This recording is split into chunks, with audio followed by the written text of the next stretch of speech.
who had remained true even when it seemed like everyone around them had fallen away. Elijah had been so focused on Jezebel and Ahab, so consumed by the visible opposition of the prophets of Baal, so overwhelmed by the public apostasy, that he had completely missed what God was quietly doing throughout the land. Those 7,000 weren't prominent public figures. They weren't making dramatic stands or calling down fire from heaven. They were simply remaining faithful in their homes and towns and villages, quietly serving God even when it wasn't popular or safe to do so. God saw every single one of them, even though Elijah hadn't, and he was preserving them for his purposes. Leaving Mount Horeb with his new assignments from God, Elijah set out to find the man who would one day take his place. God had told him to anoint Elisha, son of Shaphat from Abel-Meholah, as the prophet to succeed him. So Elijah traveled north, back toward Israel, searching for this man he had never met. When he found Elisha, the scene was ordinary and agricultural. 1 Kings 19 verse 19 tells us, "So Elijah went from there and found Elisha, son of Shaphat. He was plowing with 12 yoke of oxen, and he himself was driving the 12th pair." This detail about the 12 yoke of oxen is significant. Most farmers owned 1 or maybe 2 oxen. Having 12 yoke meant Elisha came from a wealthy family with substantial land and resources. This wasn't a poor man struggling to survive. He had security, status, and a comfortable future ahead of him. Elisha was working alongside his servants, driving the last pair of oxen himself. He was in the middle of his daily work, probably thinking about the field he was plowing and the crops that would be planted there. He had no idea his entire life was about to change in the next few seconds. Elijah approached him and did something simple but profound. The verse continues, "Elijah went up to him and threw his cloak around him." That was it. No words of explanation, no introduction, no discussion about what this meant or what Elisha would be required to do. Just the physical act of throwing his cloak, his mantle, over Elisha's shoulders as he passed by. But this simple gesture communicated everything that needed to be said. In that culture, a prophet's cloak represented his authority and calling. By throwing it over Elisha, Elijah was symbolically transferring his prophetic office to this younger man. It was a call to leave everything behind and enter into a completely different life. A life of serving God as his spokesman, of facing danger and opposition, of depending on supernatural provision. Without any words being spoken, Elisha understood exactly what was happening. Elisha's response to this unexpected calling was immediate. He didn't need time to think about it or discuss it with his family first. He left his oxen standing right there in the field and ran after Elijah. But he did have one request. Verse 20 records him saying, "Let me kiss my father and mother goodbye, and then I will come with you." It was a reasonable request. He wasn't asking to delay for days or weeks. He just wanted to say a proper farewell to his parents. But Elijah's response tested his commitment. Elijah said to him, "Go back. What have I done to you?" These words sound strange, almost like Elijah was withdrawing the call. But he wasn't. He was testing whether Elisha was truly committed or having second thoughts, Was this really what Elisha wanted, or was he looking for an excuse to stay in his comfortable life? Elisha's response proved his total commitment. Verse 21 tells us, "So Elisha left him and went back. He took his yoke of oxen and slaughtered them. He burned the plowing equipment to cook the meat and gave it to the people, and they ate." Think about what he was doing. He killed the oxen that represented his livelihood. He broke up his plowing equipment, the tools of his trade, and used them as firewood to cook the meat. Then he gave all that meat away to the people. This was a dramatic, irreversible action. Those oxen were valuable. That equipment was essential for farming. By destroying them, Elisha was burning his bridges. He was making it impossible to go back to his old life. There would be no returning to farming after this. No changing his mind in a few weeks and picking up where he left off. He was all in. The feast he provided for the people was both a celebration and a farewell. He was saying goodbye to his old life in a public way, sharing his wealth with his community one last time before walking away from it all. Then the verse concludes simply, "Then he set out to follow Elijah and became his servant." Elisha left his family, his property, his security, and his future plans. He walked away from everything to follow a prophet he had just met, entering into years of training for a calling he didn't fully understand yet.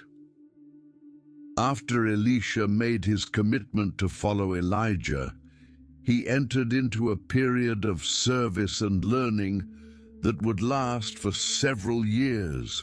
The Bible doesn't give us many details about this time, but we get glimpses of their relationship in various passages.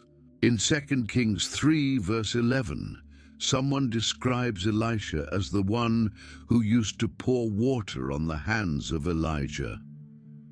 This was the work of a servant, helping his master wash, attending to his daily needs, doing humble tasks. But Elisha wasn't just a servant. He was an apprentice, a disciple learning from a master. He was being trained in the ways of God, learning how to hear the Lord's voice, understanding what it meant to be a prophet in Israel. He watched Elijah interact with kings and common people. He saw how Elijah prayed. He witnessed miracles. He learned from both Elijah's great moments of faith and his times of struggle. During these years, Elijah continued his prophetic ministry throughout Israel. He confronted King Ahab about taking Naboth's vineyard. He pronounced judgment on Ahab's house. He dealt with Ahab's son Ahaziah after Ahab died. And through all of this, Elisha was there watching, learning, serving, and growing in his understanding of what it meant to speak for God. The relationship between them grew deep over time. Elijah became like a father to Elisha, and Elisha became like a son to Elijah. This wasn't just professional training. It was a spiritual father passing his mantle to a spiritual son, preparing him for the enormous responsibility he would one day carry. Elisha learned not just the techniques of prophecy, but the heart of a prophet, the burden of speaking God's words to a nation that often didn't want to hear them, the loneliness of standing for truth when everyone else compromised, the absolute dependence on God that was required. These years of faithful service and learning were essential preparation for everything that would come later. Elisha wasn't being trained in a school or through formal education.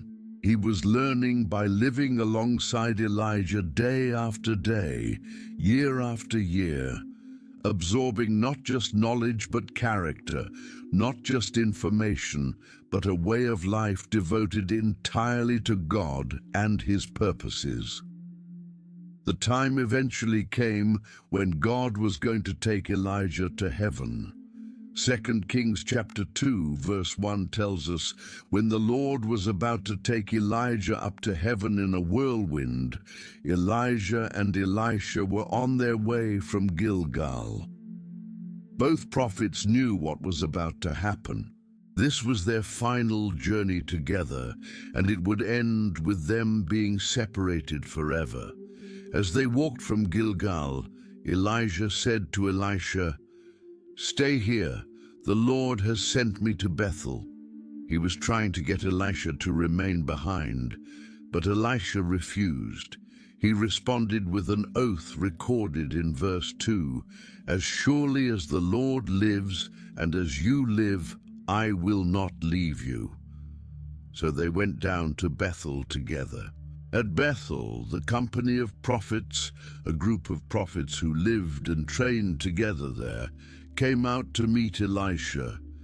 They asked him in verse 3, "Do you know that the Lord is going to take your master from you today?" Elisha answered, "Yes, I know, but do not speak of it." He knew what was coming, but he didn't want to discuss it. Perhaps he didn't want Elijah distracted by their comments, or perhaps his own grief was too raw to talk about. From Bethel, Elijah again tried to leave Elisha behind. Verse 4 records him saying, "Stay here, Elisha, the Lord has sent me to Jericho." But Elisha gave the same response, "As surely as the Lord lives and as you live, I will not leave you." So they traveled to Jericho together. The same thing happened in Jericho. The company of prophets there came to Elisha and asked him the same question about Elijah being taken away that day. Elisha gave them the same answer. He knew, but they should be quiet about it.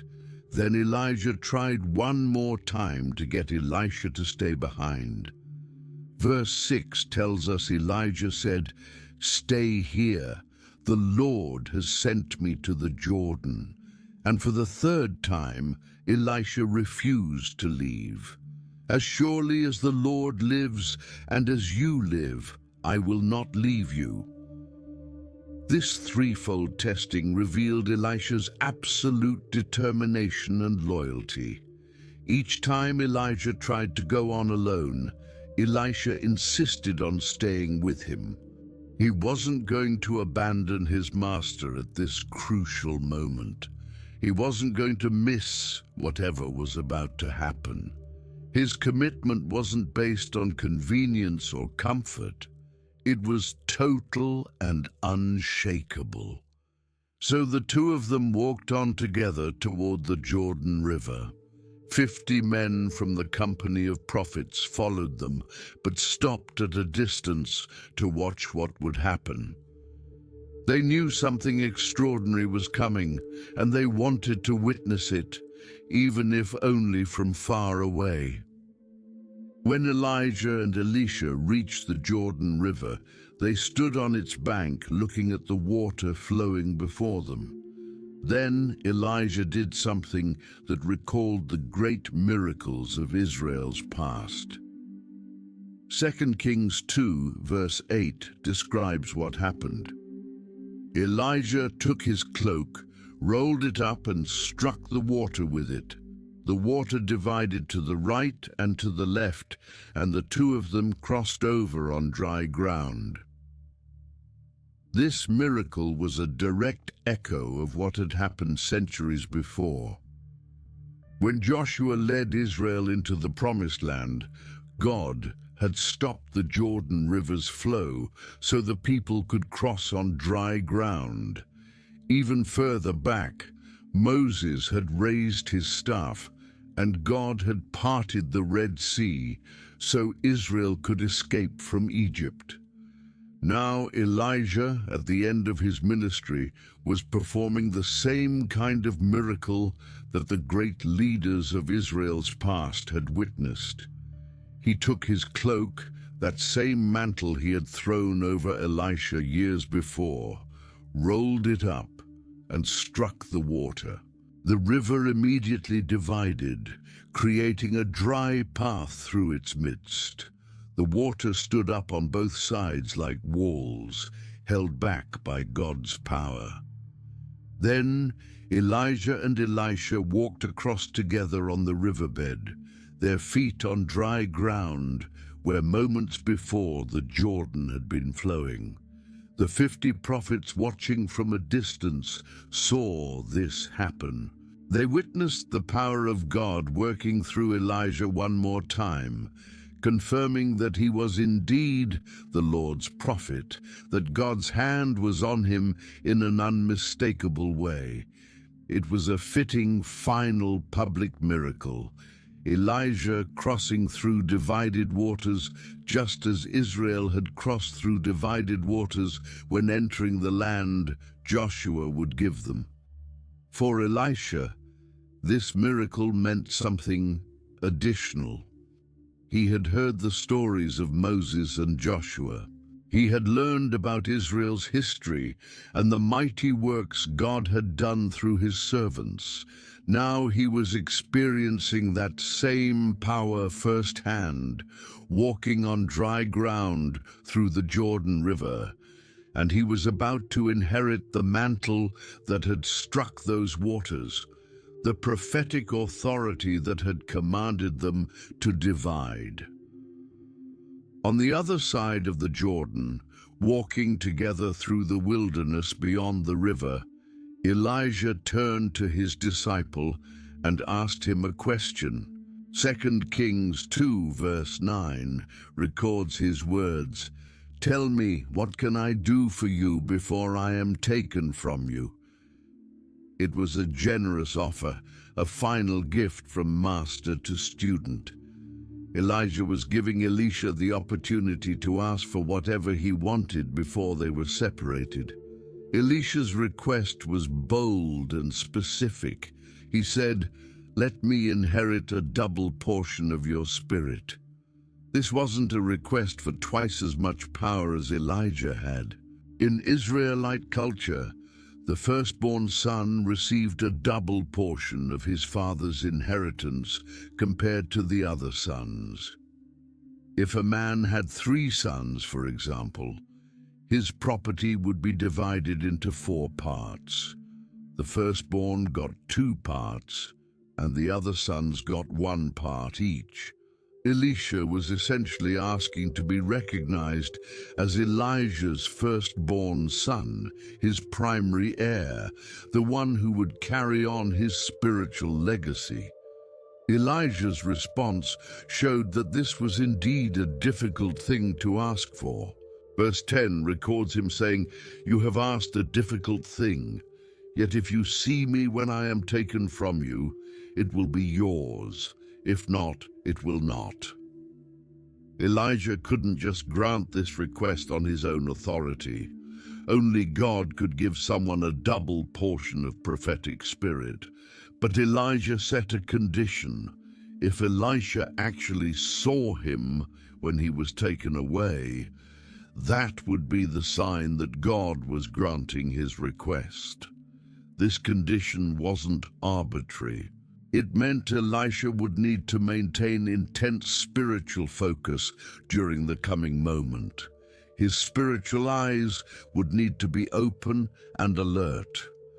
Only if he could perceive what was happening in the spiritual realm would he receive what he had asked for.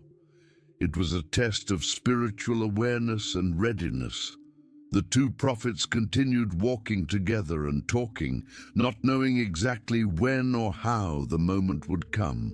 They were simply moving forward, master and disciple together for these final moments, with Elisha's bold request hanging in the air between them and both of them watching for what God would do next. As Elijah and Elisha were walking along and talking together, something extraordinary happened without warning. 2 Kings 2 verse 11 describes the moment. Suddenly, a chariot of fire and horses of fire appeared and separated the two of them, and Elijah went up to heaven in a whirlwind. A chariot made of fire, pulled by horses made of fire, came down from heaven. This wasn't normal fire that burns and destroys. This was heavenly fire, glorious and supernatural. The fiery chariot came between Elijah and Elisha, physically separating them from each other. Then a whirlwind, a powerful tornado of wind, caught Elijah up and began carrying him upward toward heaven. Elisha saw it all happening. He watched as his master was taken from him, lifted up by the whirlwind, ascending higher and higher. His spiritual eyes were open enough to perceive this miraculous event. He cried out as it happened, and verse 12 records his words, my Father, the chariots and horsemen of Israel." This cry revealed several things. First, by calling Elijah my father, Elisha was acknowledging their relationship. Elijah had been like a father to him, and now he was losing him. Second, by calling him the chariots and horsemen of Israel, Elisha was recognizing Elijah's true importance. The prophet had been Israel's real defense and strength, worth more than all their military might. One man connected to God's power was more valuable than entire armies. As Elijah disappeared from sight, ascending into heaven, Elisha tore his garment, his own clothes, in two. This was a traditional expression of grief and mourning, a physical demonstration of the deep sorrow he felt. The mentor who had trained him, the spiritual father who had prepared him, the man he had served for years, was gone. Elisha stood there alone, looking up at the empty sky where Elijah had disappeared. This was only the second time in all of Scripture that someone had been taken directly to heaven without dying. Enoch had walked with God and then was no more, because God took him. Now, centuries later, Elijah experienced the same kind of departure. He didn't get sick. He didn't grow old and die. He simply went from earth to heaven in a moment, transported by God's power in fire and wind. His dramatic exit matched the dramatic nature of his entire ministry. A man who had appeared suddenly, performed mighty miracles, and now departed in glory.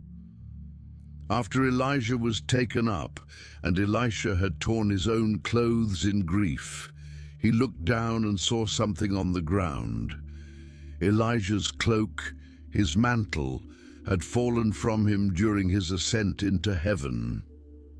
2 Kings 2, verse 13 tells us, Elisha then picked up Elijah's cloak that had fallen from him and went back and stood on the bank of the Jordan. This cloak was the same one Elijah had thrown over Elisha years before when calling him to prophetic ministry. It was the same one Elijah had rolled up and struck the Jordan River with just a short time ago, causing the waters to divide. Now it belonged to Elisha. It was his inheritance, the symbol of the prophetic authority that had been passed to him. Standing on the bank of the Jordan with Elijah's cloak in his hands, Elisha faced his first test. He took the cloak and struck the water just as Elijah had done. But as he struck it, he cried out a question recorded in verse 14, "Where now is the Lord, the God of Elijah?" Some translations phrase it as a statement, "Where is the Lord, the God of Elijah?" Either way, Elisha wasn't expressing doubt. He was calling on the same God who had worked through Elijah to now work through him. When he struck the water, it divided to the right and to the left, just as it had for Elijah. The Jordan parted again, creating a dry path through its midst. Elisha crossed over on dry ground, walking back across the river he had crossed earlier with his master. The miracle proved that God's power hadn't left with Elijah. It was now working through Elisha. The 50 prophets who had been watching from a distance saw this happen. Verse 15 tells us their reaction. The company of the prophets from Jericho who were watching said, "The spirit of Elijah is resting on Elisha." And they went to meet him and bowed to the ground before him.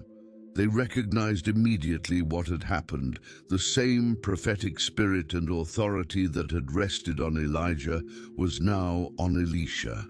They showed him respect and honor, bowing before him in recognition of his new role. These same prophets wanted to send search parties to look for Elijah's body, thinking perhaps the Spirit of the Lord had dropped him on some mountain or in some valley.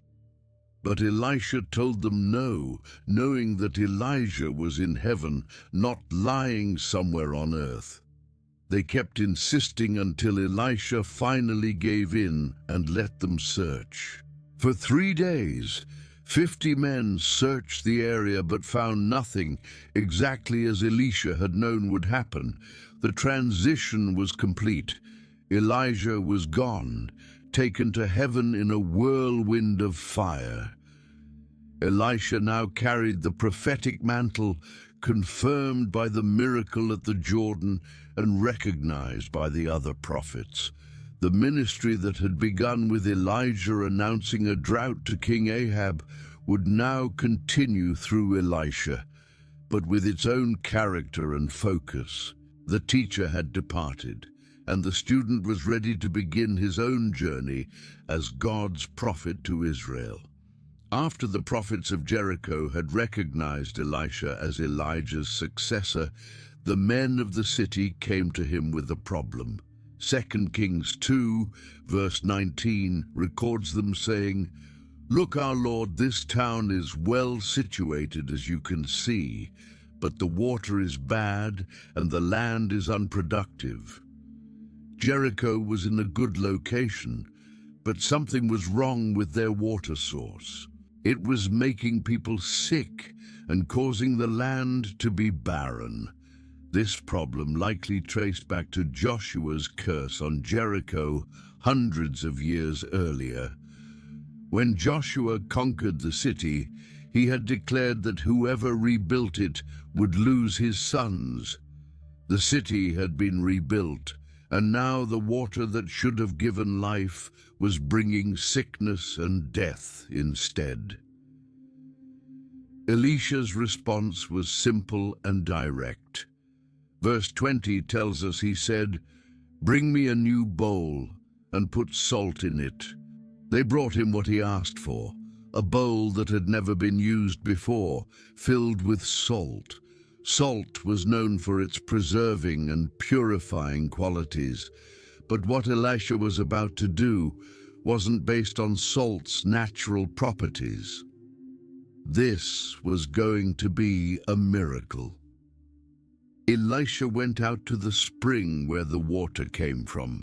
This was the source of the problem, so this was where the solution needed to happen.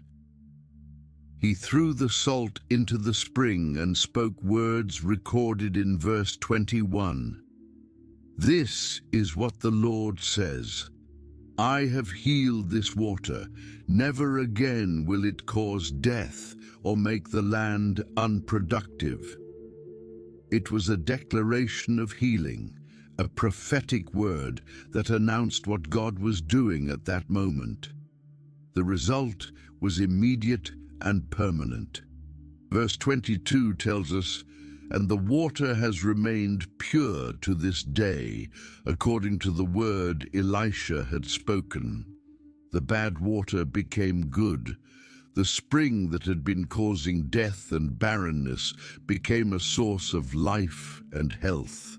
This was Elisha's first miracle as the recognized prophet of God, and it set the tone for his entire ministry. While Elijah's ministry had often emphasized judgment, shutting up the sky, calling down fire, pronouncing death on kings, Elisha's ministry would focus more on restoration, healing, and provision.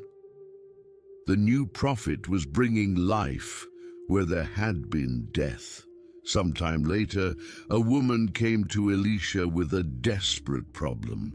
2 Kings 4 verse 1 tells us, "The wife of a man from the company of the prophets cried out to Elisha, 'Your servant, my husband, is dead, and you know that he revered the Lord.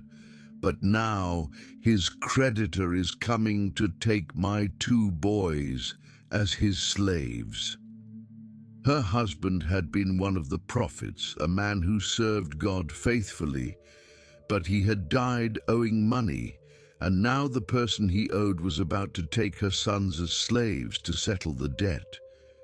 This was legal under Israelite law, but it was tragic. She was about to lose her children. Elisha asked her a question that seemed simple, but was actually crucial. Verse 2 records him saying, "How can I help you? Tell me, what do you have in your house?" He wanted to know what resources she had available. The widow's answer revealed just how desperate her situation was. She replied, "Your servant has nothing there at all, except a small jar of olive oil." That was it. Everything else of value had probably already been sold to try to pay the debt. All she had left was one small jar of oil. It seemed like nothing, certainly not enough to solve her problem. But Elisha saw possibility where she saw only lack. His instructions to her were specific and unusual. Verses 3 and 4 record what he told her. "Go around and ask all your neighbors for empty jars. Don't ask for just a few. Then go inside and shut the door behind you and your sons. Pour oil into all the jars, and as each is filled, put it to one side." She was to gather as many empty containers as possible from everyone around her, then go home, shut the door for privacy, and start pouring oil from her one small jar into all those empty vessels. The woman didn't question these strange instructions. She obeyed completely. She went around to all her neighbors and borrowed every jar and container they would lend her. Then she went home with her sons, shut the door, and began to pour. Her sons brought the empty jars to her one by one, and she poured oil from her small jar into each one. Something miraculous happened. The oil kept flowing and flowing. Verse 5 tells us, she kept pouring. One jar filled, then another, then another. The oil never ran out from that small jar. It just kept coming, filling jar after jar after jar. Finally, she said to her son in verse 6, "Bring me another one." But he replied, "There is not a jar left." They had filled every single container they had gathered. Only when there were no more empty jars did the oil stop flowing. The woman went back to Elisha and told him what had happened. His response gave her the solution to her crisis. Verse 7 records his words, "Go, sell the oil and pay your debts. You and your sons can live on what is left." She had enough oil to not only pay off everything she owed, but also to support herself and her sons afterward. The miracle saved her children from slavery and gave her family a future. God's provision matched her faith and her preparation. The oil continued as long as there were vessels to fill. One day, Elisha was passing through the town of Shunem when a wealthy woman who lived there urged him to stay for a meal. 2 Kings 4, verse 8 tells us that whenever he came by after that, he would stop there to eat. This woman recognized something special about Elisha. She knew he was a man of God, and she wanted to show him hospitality and support. She went beyond just feeding him when he passed through. She talked to her husband about making a more permanent arrangement. Verse 9 records her saying to him, "I know that this man who often comes our way is a holy man of God. Let's make a small room on the roof and put in it a bed and a table, a chair and a lamp for him. Then he can stay there whenever he comes to us." They built this room specifically for Elisha. It wasn't fancy, but it had everything he needed: a place to sleep, a table to eat at, a chair to sit on, and a lamp for light. This was their way of supporting God's prophet, giving him a place to rest and refresh himself as he traveled around Israel doing the Lord's work. One day, when Elisha came and went up to his room to rest, he wanted to do something for this generous woman in return. He called his servant Gehazi and told him to call her. When she came and stood before them, Elisha asked through Gehazi what could be done for her. Verse 13 records him asking, "You have gone to all this trouble for us. Now what can be done for you? Can we speak on your behalf to the king or the commander of the army?" It was a significant offer. Elisha had connections with people in power and could advocate for her if she needed something. But her response showed she was content with her life. She said, "I have a home among my own people." She wasn't looking for special favors or advancement. She was happy where she was. After she left, Elisha asked Gehazi what could be done for her. Gehazi pointed out something Elisha hadn't noticed. Verse 14 records his observation: "She has no son, and her husband is old." In that culture, not having a son was a source of deep sadness, and also meant there would be no one to care for the parents in their old age or carry on the family name. The woman had everything except the one thing that mattered most to her. Elisha called her back. When she came and stood in the doorway, he spoke a promise to her recorded in verse 16. "About this time next year, you will hold a son in your arms." It was an incredible promise, exactly what her heart longed for, but her response showed she was almost afraid to believe it. She said, "No, my man of God, please do not mislead your servant." She had probably given up hope of ever having a child, and the thought of having that hope raised only to be disappointed was too painful. But Elisha's word came true. Verse 17 tells us simply, "But the woman became pregnant, and the next year about that same time she gave birth to a son, just as Elisha had told her." The woman who had asked for nothing received everything. Her generosity and hospitality to God's prophet brought an unexpected reward. the child she had longed for but never dared to ask for. The boy grew, and one day he went out to his father, who was with the reapers in the fields. It was harvest time, and the child wanted to be with his father watching the work. But suddenly something went terribly wrong. 2 Kings 4, verse 19, records the boy crying out, "My head, my head!" He was in severe pain, possibly from heat stroke or some sudden illness. His father told a servant to carry the boy to his mother. The servant picked him up and brought him to the Shunammite woman. She held her son on her lap, probably trying to comfort him and cool him down, hoping he would recover. But verse 20 tells us that at noon the boy died.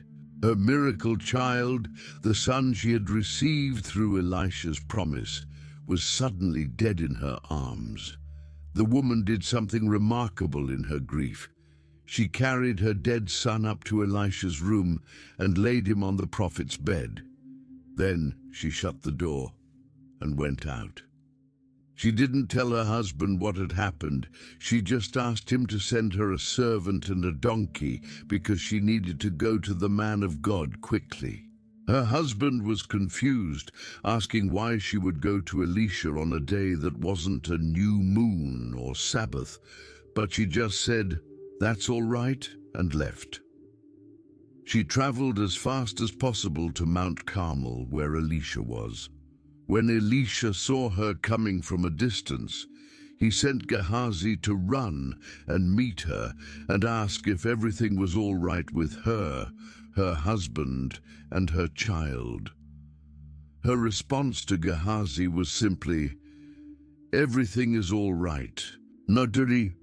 But she was holding her grief inside until she could reach the prophet himself. When she reached Elisha, she fell at his feet and grabbed hold of them.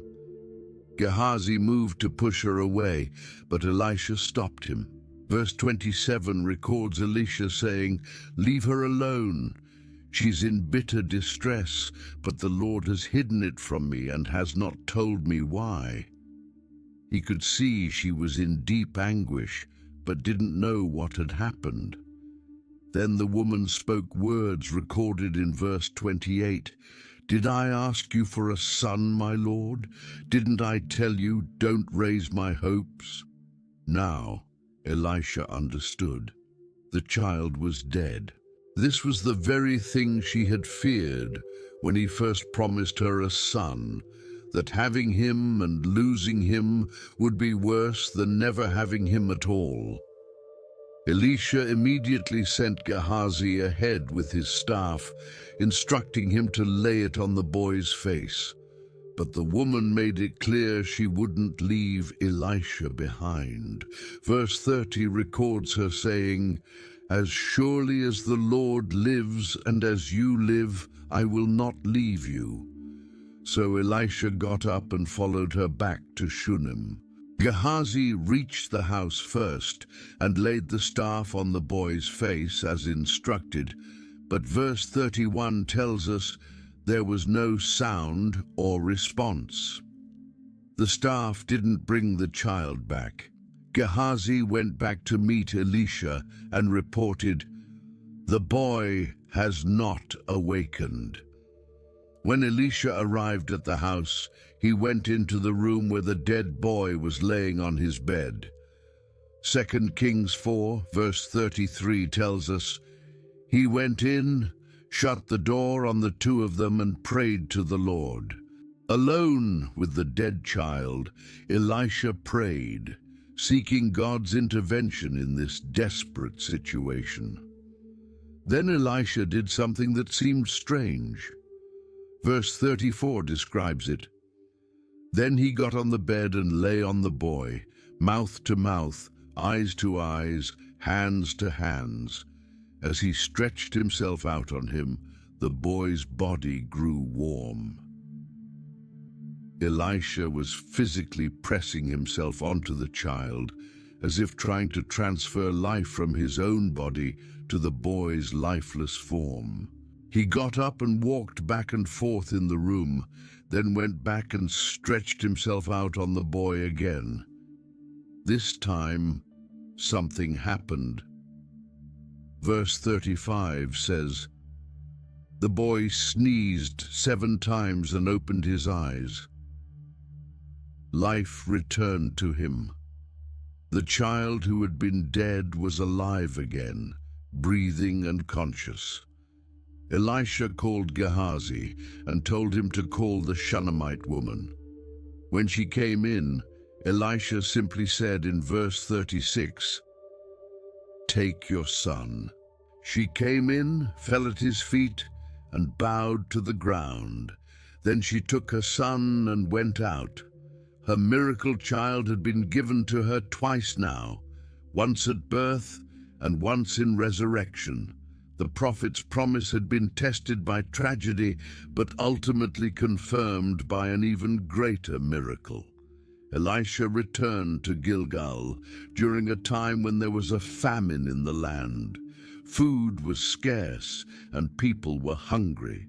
A company of the prophets was meeting with him, and Elisha told his servant in 2 Kings 4, verse 38, "Put on the large pot and cook some stew for these men." He wanted to feed the prophets who had gathered with him. One of the men went out into the fields to gather herbs and vegetables for the stew. He found a wild vine and picked wild gourds from it, filling the fold of his cloak with them. When he came back, verse 39 tells us, he cut them up into the pot of stew, though no one knew what they were. He was just trying to help by adding more ingredients to the pot, but he had no idea what he had actually gathered. The stew was served to the men, and they began to eat it, but immediately they realized something was terribly wrong. Verse 40 records them crying out, "Man of God, there is death in the pot." The gourds were poisonous. The stew that was supposed to nourish them was actually deadly. They couldn't eat it. Elisha's response was calm and simple. He said, "Get some flour." Someone brought him flour, and he put it into the pot. Then he said, "Serve it to the people to eat." Verse 41 tells us the result, and there was nothing harmful in the pot. The poison was neutralized. What had been deadly became safe to eat. The prophets could finish their meal without any danger. Shortly after this, a man came from Baal-Shalisha, bringing Elisha 20 loaves of barley bread, baked from the first ripe grain, and some heads of new grain. This was a first fruits offering, the first portion of the harvest that was supposed to be given to God. The man brought it to Elisha as God's prophet. Elisha told his servant in verse 42, "Give it to the people to eat." But his servant objected with a practical question, recorded in verse 43. "How can I set this before 100 men?" 20 loaves and some grain weren't nearly enough to feed that many people. It was impossible. But Elisha insisted, giving his servant a word from the Lord, "Give it to the people to eat, for this is what the Lord says. They will eat and have some left over." It was a promise of supernatural multiplication, similar to what would happen centuries later when Jesus fed thousands with just a few loaves and fish. The servant obeyed. He set the food before the men, and verse 44 tells us the result. Then they ate and had some left over according to the word of the Lord. The 20 loaves fed 100 men with food remaining afterward. It was physically impossible, but God's word through his prophet made it reality. The men were satisfied, And the miracle demonstrated once again that God provides for those who serve him, even in times of famine. In the nation of Aram, which was often at war with Israel, there was a man named Naaman, who held a high position. 2 Kings 5, verse 1 describes him. Now Naaman was commander of the army of the king of Aram. He was a great man in the sight of his master and highly regarded, because through him the Lord had given victory to Aram. He was a valiant soldier, but he had leprosy. Despite his military success and high rank, Naaman suffered from a disease that was slowly destroying him. During one of Aram's raids into Israel, they had captured a young girl who now served Naaman's wife. This girl knew about Elisha and his miraculous power. Verse 3 records her saying to her mistress, "If only my master would see the prophet who is in Samaria, he would cure him of his leprosy." Even though she was a captive far from home, she cared enough about Naaman to tell him about the prophet who could help him. When Naaman heard about this prophet in Israel, he went to his king and told him what the girl had said. The king of Aram sent Naaman to Israel with a letter to the king of Israel, along with gifts, 10 talents of silver, 6,000 shekels of gold, and 10 sets of clothing. The letter said in verse 6, "With this letter I am sending my servant Naaman to you so that you may cure him of his leprosy." When the king of Israel read the letter, he was horrified. Verse 7 tells us, "He tore his robes and said, 'Am I God? Can I kill and bring back to life? Why does this man send someone to me to be cured of his leprosy? See how he's trying to pick a quarrel with me.'" The king thought this was a setup, an impossible demand designed to create an excuse for war. He had no power to heal leprosy. When Elisha heard that the king had torn his robes, he sent a message recorded in verse 8. "Why have you torn your robes? Have the man come to me, and he will know that there is a prophet in Israel." Elisha was ready to help, and he saw this as an opportunity to demonstrate God's power to a foreign commander. So Naaman went to Elisha's house with his horses and chariots and stopped at the door. But Elisha didn't even come out to meet him. Instead, he sent a messenger with simple instructions recorded in verse 10. "Go, wash yourself 7 times in the Jordan, and your flesh will be restored, and you will be cleansed." That was it. No ceremony, no special prayer. Just go dip in the river 7 times. Naaman was furious. Verse 11 tells us, "He went away angry and said, 'I thought that he would surely come out to me and stand and call on the name of the Lord his God, wave his hand over the spot, and cure me of my leprosy.'"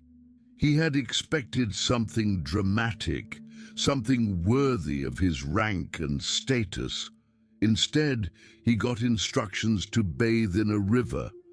He complained further in verse 12, "Are not Abana and Pharpar, the rivers of Damascus, better than all the waters of Israel? Couldn't I wash in them and be cleansed?" From his perspective, if washing in a river was the solution, the rivers back home were better than the Jordan. He was about to leave without obeying. But his servants approached him with wise words recorded in verse 13. "My father, if the prophet had told you to do some great thing, would you not have done it? How much more then when he tells you, 'Wash and be cleansed'?" They were pointing out that if Elisha had demanded something difficult or expensive, Naaman would have done it. Why refuse to do something simple? Their words convinced him. Naaman went down to the Jordan River and dipped himself in it 7 times, exactly as Elisha had instructed. Verse 14 describes what happened. His flesh was restored and became clean like that of a young boy. The leprosy was completely gone. His skin was healthy and new, as if he had never been sick. The commander of Aram's army had been healed by the God of Israel. Naaman went back to Elisha with his whole company. This time, when he stood before the prophet, his attitude was completely different. Verse 15 records his words. Now I know that there is no God in all the world except in Israel. He had discovered the true God through his healing. He offered Elisha a gift, but the prophet refused to accept anything. The healing was from God and wasn't for sale. The company of the prophets came to Elisha one day with a practical problem. 2 Kings 6 verse 1 records them saying, "The place where we meet with you is too small for us." They were growing in number and needed more space. They asked permission to go to the Jordan River, each cut down a log, and build a new meeting place there. Elisha agreed and even went with them when they asked. While they were cutting down trees by the Jordan, disaster struck one of the men. Verse 5 tells us, as one of them was cutting down a tree, the iron axe head fell into the water. This might not seem like a major problem, but the man cried out to Elisha, "Oh no, my lord, it was borrowed." The axe head was made of iron, which was expensive and valuable. This man had borrowed the tool and now had lost the most valuable part of it in the river. He would have to pay for it, which he probably couldn't afford. Elisha asked, "Where did it fall?" When the man showed him the place, verse 6 records what Elisha did. He cut a stick and threw it there and made the iron float. Iron doesn't float. It's impossible. But when Elisha threw the stick into the water, the iron axe head rose to the surface as if it weighed nothing. Then Elisha simply said, "Lift it out."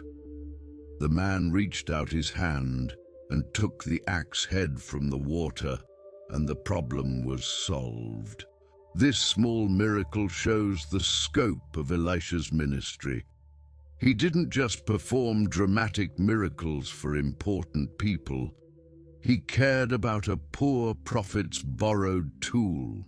He used God's power to solve everyday problems for ordinary people. Nothing was too small for God to care about, and Elisha demonstrated that throughout his ministry. Beyond this miracle, Elisha performed many others that demonstrated God's power in different situations. He helped the king of Israel avoid ambushes by revealing enemy battle plans that God showed him. When the Syrian army surrounded the city of Dothan to capture Elisha, he prayed, and God struck them with blindness. Elisha then led them into Samaria, right into the hands of the king of Israel. During a desperate siege of Samaria when people were starving, Elisha prophesied that by the next day food would be plentiful and cheap. And it happened exactly as he said when the Syrian army fled in panic, leaving all their supplies behind. Throughout his ministry, Elisha demonstrated that God sees everything, cares about everything, and has power over everything. No situation was too big or too small for God to handle through his prophet. Elisha eventually grew old and became ill. 2 Kings 13 verse 14 tells us, "Now Elisha had been suffering from the illness from which he died." Even prophets who perform miracles weren't immune to sickness and death, but before he died, he had one more important encounter. Jehoash, the king of Israel, came down to see him. When the king saw how sick Elisha was, he wept over him and cried out the same words Elisha had spoken when Elijah was taken to heaven. Verse 14 records him saying, my father, the chariots and horsemen of Israel." The king recognized that Elisha had been Israel's true strength and defense, just as Elijah had been before him. Even on his deathbed, Elisha had a prophetic message for the king. He told him to get a bow and some arrows. When Jehoash brought them, Elisha told him to open the east window and shoot an arrow. As the king shot, Elisha declared in verse 17, "The Lord's arrow of victory, the arrow of victory over Aram. You will completely destroy the Arameans at Aphek." It was a promise of military victory. Then Elisha told the king to take the arrows and strike the ground with them. The king struck the ground 3 times and stopped. This made Elisha angry. Verse 19 records the prophet saying, "You should have struck the ground 5 or 6 times. Then you would have defeated Aram and completely destroyed it. But now you will defeat it only 3 times." The king's lack of enthusiasm and persistence would limit his victories. He would defeat Aram 3 times, as the number of strikes indicated, but he wouldn't finish them off completely. After this encounter, verse 20 tells us simply, Elisha died and was buried. The great prophet who had performed so many miracles, who had raised the dead and fed the hungry and healed the sick, died like any other man and was laid in a tomb. It seemed like the end of his story, but it wasn't. Sometime later, while Israelites were burying a man, they spotted a raiding band of Moabites coming. In their panic to get away, verse 21 tells us, they threw the man's body into Elisha's tomb. When the body touched Elisha's bones, the man came to life and stood up on his feet. Even Elisha's dead bones carried the power of God.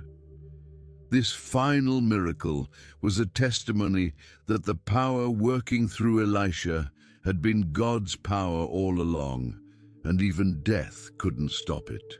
From his calling at the plow to his death and beyond, Elisha had served as God's prophet to Israel for decades. Where Elijah's ministry had been marked by judgment and dramatic confrontations, Elisha's ministry was marked by provision, healing, and life. He performed twice as many recorded miracles as his master, receiving the double portion he had asked for. And through it all, he demonstrated that God cares for his people, provides for their needs, and has power over every situation they face. If this story has inspired you, challenged you, or strengthened your faith, please take a moment to subscribe to our channel so you won't miss future biblical stories that bring Scripture to life. Share this video with your family, friends, and church community. Someone in your life needs to hear about the faithfulness of God and the power available to those who trust Him. Leave a comment below telling us which miracle impacted you the most, or what lesson you're taking away from the lives of these 2 great prophets. Remember, the God of Elijah and Elisha is your God too. He hasn't changed. His power hasn't diminished. And He's still looking for people who will say, "Here I am, send me." Thank you for watching, and may the faith of these prophets inspire you to trust God more deeply in your own life.